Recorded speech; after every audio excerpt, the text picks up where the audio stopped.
नमस्कार भावांनो, आज चालू असलेला मौजे किन्नई महाराष्ट्र केसरी मैदानामध्ये आपला सर्वांचा लाडका बकासूरचं नक्की सेमीला का पराभव झालं, काय झालं, तसेच स्वर्गीय रणजित निंबाळकर सरांचं कालीच सुंदर आणि साई ह्या दोघांचं काय झालं सेमीमध्ये, तसेच सुंदर बॉस आपला कोणत्या सेमीमध्ये सेमी पास झालेला आहे हे आपण या व्हिडिओमार्फत सांगणार आहोत. तर भावांनो, सप्त हिंद केसरी सुंदर बॉस शेवटी आता टॉपमध्ये पळत आहे. सुंदर बॉसने सेमी क्रमांक 4 मध्ये पळून सुट्टा निकाल घेत फायनलसाठी गाडी पात्र झालेली आहे.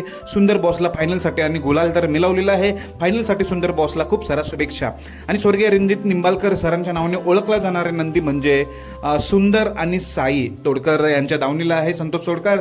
सुंदर आणि साई हे सेमी क्रमांक 1 मध्ये आपल्याला पळताना दिसले. सेमीला त्यांचा पराभव झालेला आहे, हार झालेली आहे. सुंदर आणि साई घरचा साथ होता आणि बकासूरचा सर्वांना धक्काच बसला. सेमी क्रमांक 6 मध्ये आपला बकासूर होता, पण बकासूरची हार झाली. जी कडेने गाडी पळाली ती चांगली पळाली, कडेने सुट्टा निकाल घेतला, पण आपल्या बकासूरने पण निकाल घेतला असता.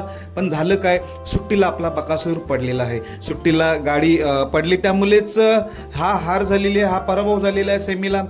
तुम्ही बघू शकता तिथे लाईव्हवर जेव्हा सुट्टी झाली सेमी क्रमांक 6ची तेव्हा बकासूर थोडा पडला, त्यामुळे स्पीड कमी झाला सुट्टीलाच. आणि कडेची गाडी जी पळाली ती छान पळाली, त्यांचं अभिनंदन. सेमी क्रमांक 6 मध्ये आज आपला दिवस नव्हता. सेमी क्रमांक 6 मध्ये बकासूर आणि भोलाशंकर यांची हार झालेली आहे. तसेच स्वर्गीय रणजित निंबाळकर सरांचं काळीच सुंदर आणि साई यांची देखील हार झाली. पण आजचा दिवस चांगला होण्यासाठी सप्त हिंद केसरी सुंदर बॉस सेमी पास होऊन सेमी क्रमांक 4 मध्ये फायनलसाठी पात्र झालेला आहे. Best of luck.